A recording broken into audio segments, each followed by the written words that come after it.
Hi there, my name is Aya, you're watching Aya Reads, and I'm here to do a recommendations video.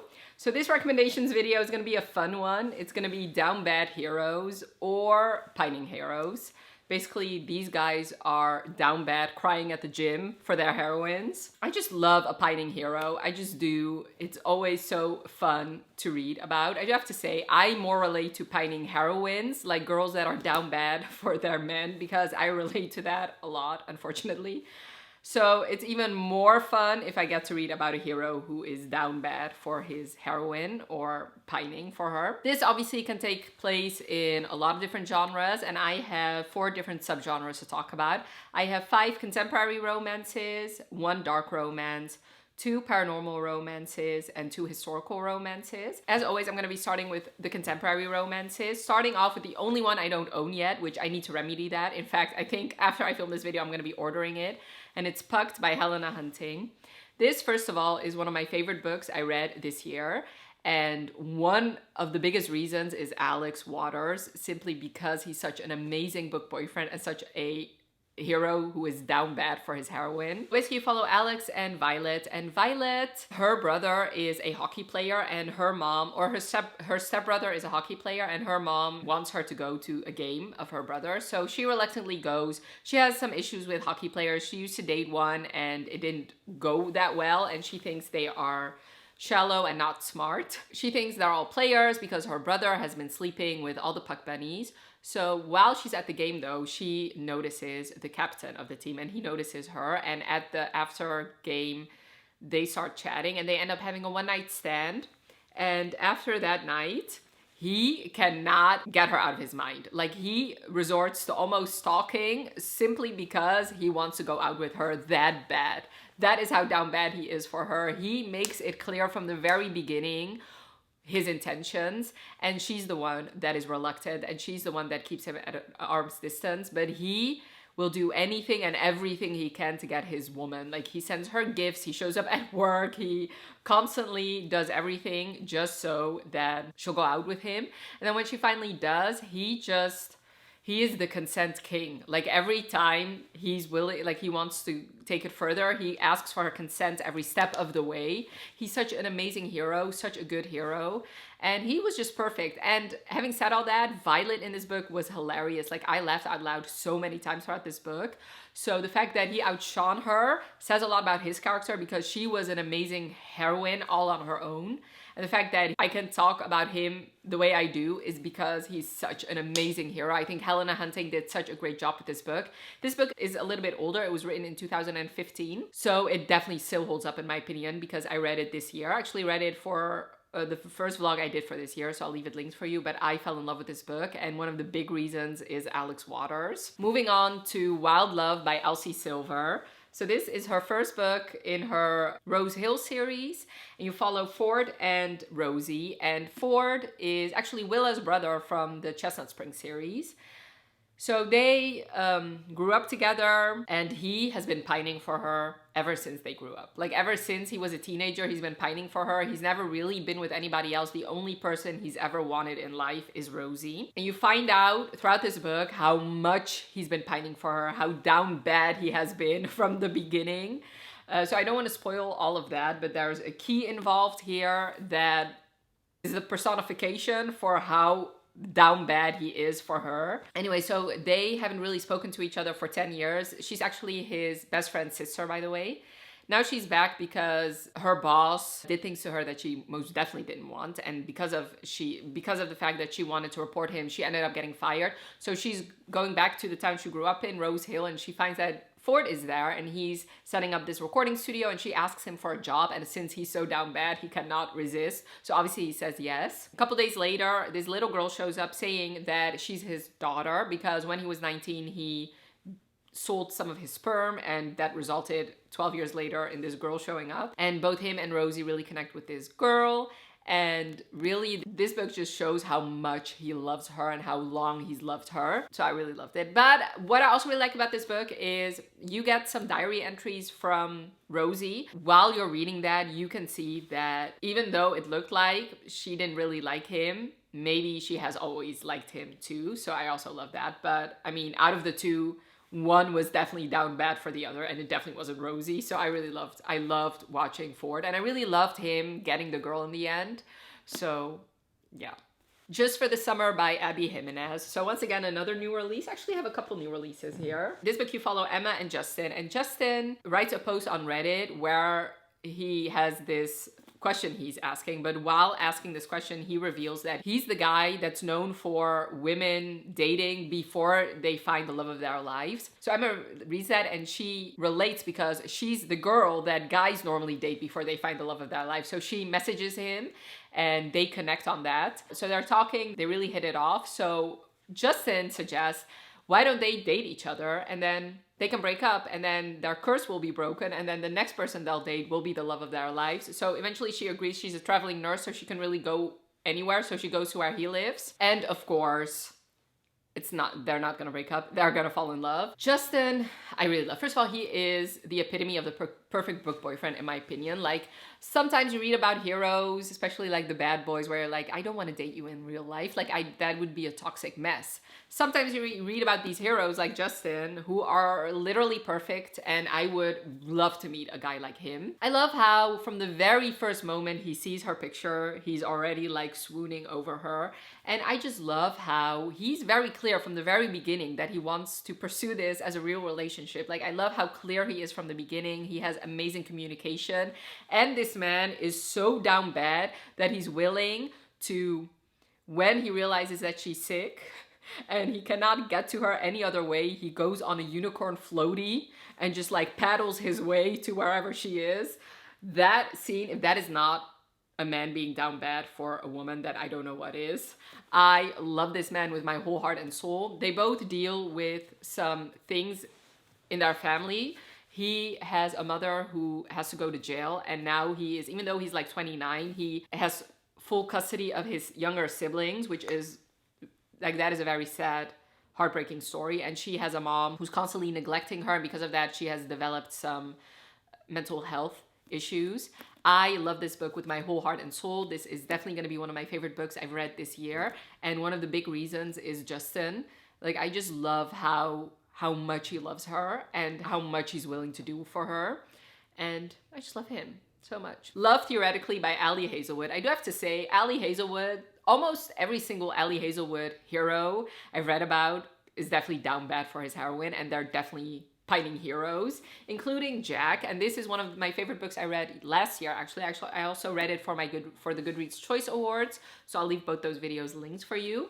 So you follow Elsie and Jack, and Elsie is a theoretical physicist, but the job she currently has doesn't pay enough, so she supplements that job by being a fake girlfriend for guys, so fake girlfriend for hire. And usually the rules are that she only dates a guy once and then it's over, and she doesn't really reveal anything personal about herself. But she has a favorite client where she's been his fake girlfriend for a while. His brother, however, does not like her. And then one day she actually applies for a different theoretical physics job, and there she sees the brother of the guy that she's been fake dating, and the brother thinks that she's a liar. There's a situation, his brother is on like this retreat, they cannot contact him, and she doesn't want to reveal his brother's secrets to him. So there's like this time in here where she really wants the job, and she thinks that he'll do anything in his power to not get her the job. He's an experimental physicist, and they also have beef, like the theoretical versus experimental physics departments have beef with each other.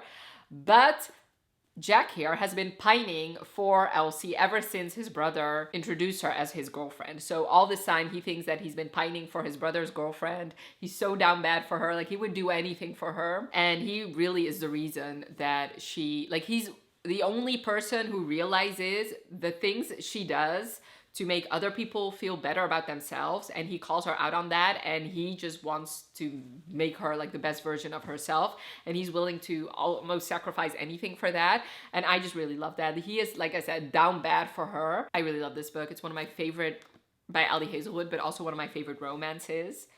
It's so good. And then the last contemporary romance is King of Sloth by Anna Huang.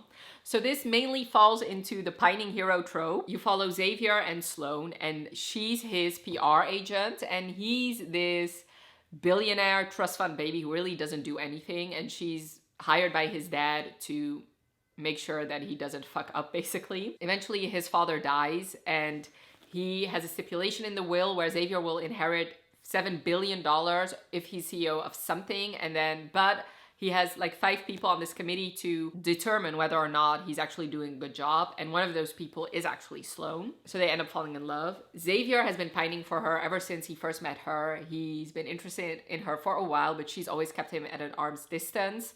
She didn't really want to have anything to do with him apart from like a professional perspective. He eventually gets her to reluctantly agree to go with him on a trip to Spain where everything changes between them. I really love this book. I do have to say it's not my favorite in the series. I did give it 4 stars, so I would highly recommend it. I would say if you want to have the full experience, you should start with the second book, King of Pride, because that's where she's a side character and tells her friends about him and the fact that he's her client. So you see in the background that she's having trouble with him as her client in the second and third book. And now in the fourth book, she cannot resist his charm anymore. I really loved it. And he's definitely the definition of a pining hero. Moving on to the dark romances is Broken Whispers by Neva Altaj. So this book is interesting because he's down bad for her and has been pining for her, even though he technically doesn't know her. So basically, this is a mafia romance, and she's a prima ballerina, and he's been going to her shows for 6 months, and he's very intrigued by her, and he constantly leaves her a rose after every performance. And he's in the Russian mafia, and one day his boss tells him and the rest of their men that the daughter of the Italian mafia is up for an arranged marriage. And once he sees a picture, he realizes that it's his ballerina, and he tells everybody that she's his and he's gonna be the one to marry her. And she really doesn't have any choice in the matter. He's a very, very scarred hero. Basically, this is Beauty and the Beast retelling. He thinks that he's hideous, and he thinks that she's like the most perfect being to ever walk the earth. She's also speechless, by the way, so she uses sign language. They get married, but he really doesn't touch her because he doesn't want to force himself on a woman. Eventually, they end up falling in love. He has a daughter, and she bonds with the daughter too, and it was very, like, I really loved it. And he's definitely down bad for her. Like, first of all, he's touch her and I'll kill you, but mainly like the pining and the down bad is definitely in the beginning. When he doesn't know her, like I said, he constantly goes to her show and he's very intrigued by her, but also in the beginning, like he would lay down his life for her. Like he'd be the kind of man where if there's like glass, he would rather lay on the glass so that she can walk on top of him so that she doesn't hurt her pretty little feet. That is exactly how I picture him to behave when it comes to her. Like he would do anything in his power just to make her happy or just to see her smile. He is the definition of a down bad hero.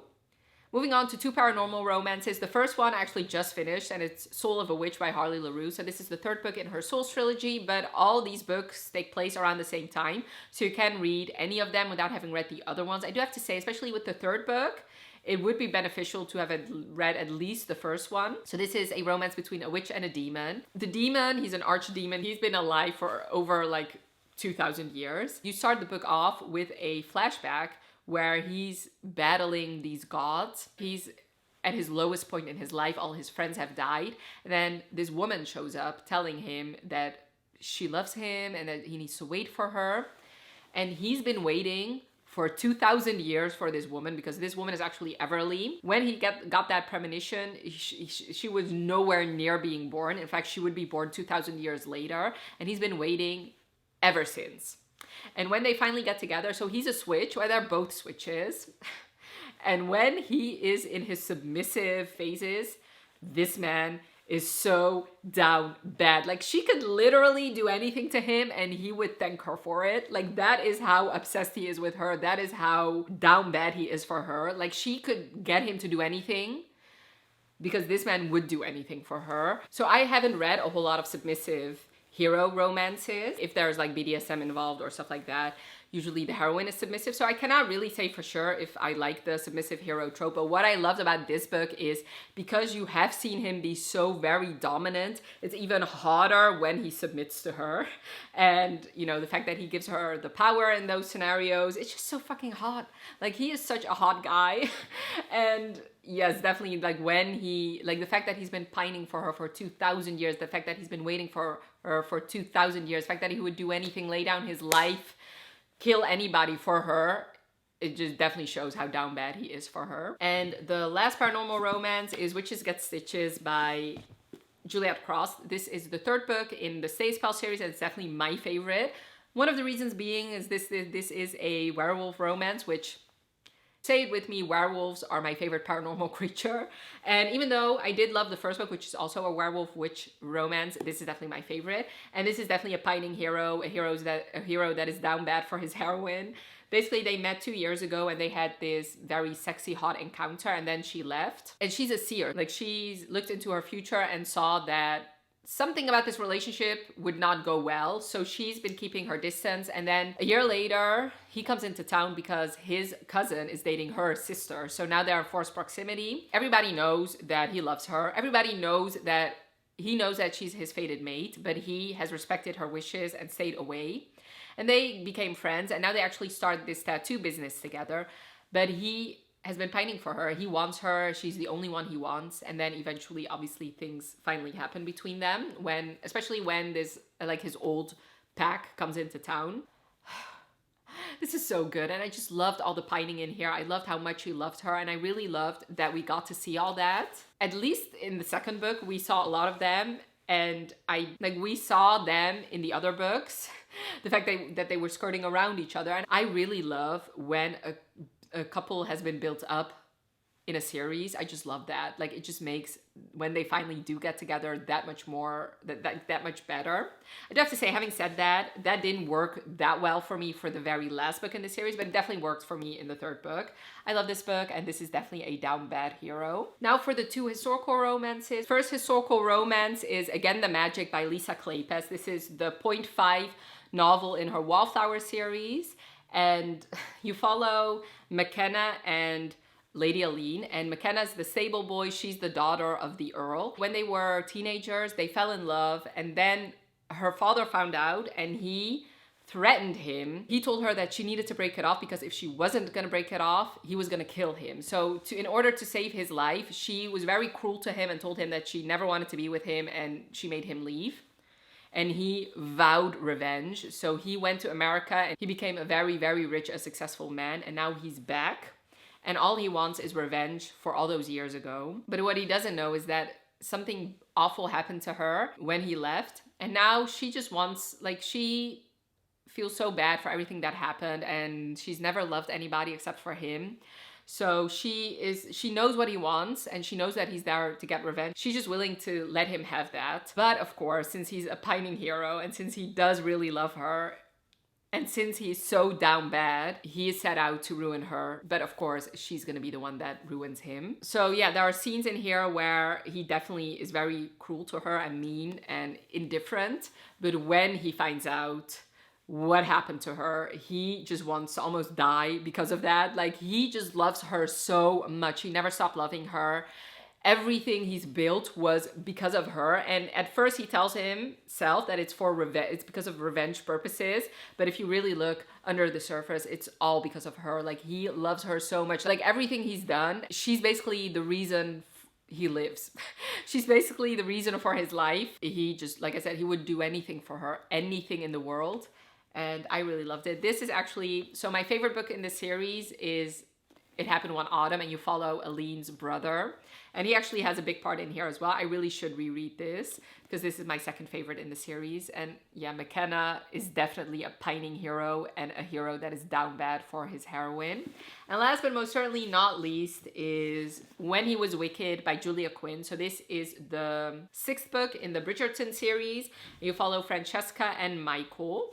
And Francesca is the one in the series that was married and she was living in Scotland. And she didn't, like, you don't really see her throughout the series that much. And she was married to Michael's cousin, but then he died.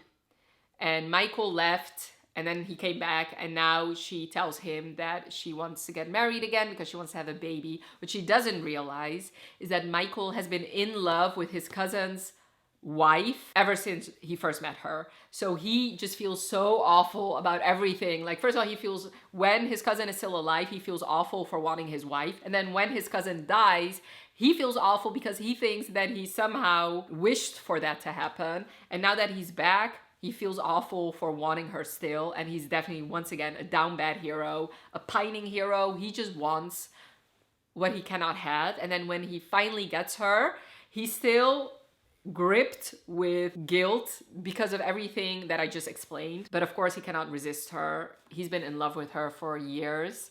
And this is that romance. And I really, really loved it. This is one of my favorites in the series. So yeah, those were 10 down bad / pining heroes. Definitely let me know in the comments below if you agree with my recommendations. And also I would really love to know some of your recommendations because I just love a good pining hero. It just makes me so happy. So let me know in the comments below. And if you're down there and want to tell me you were there but don't want to leave a comment, leave me a wolf emoji for my favorite paranormal creature. And I really hope you enjoyed this video. Definitely let me know by leaving a like if you did. And thank you so much for watching. Have a wonderful rest of your day and I'll talk to you later. Bye.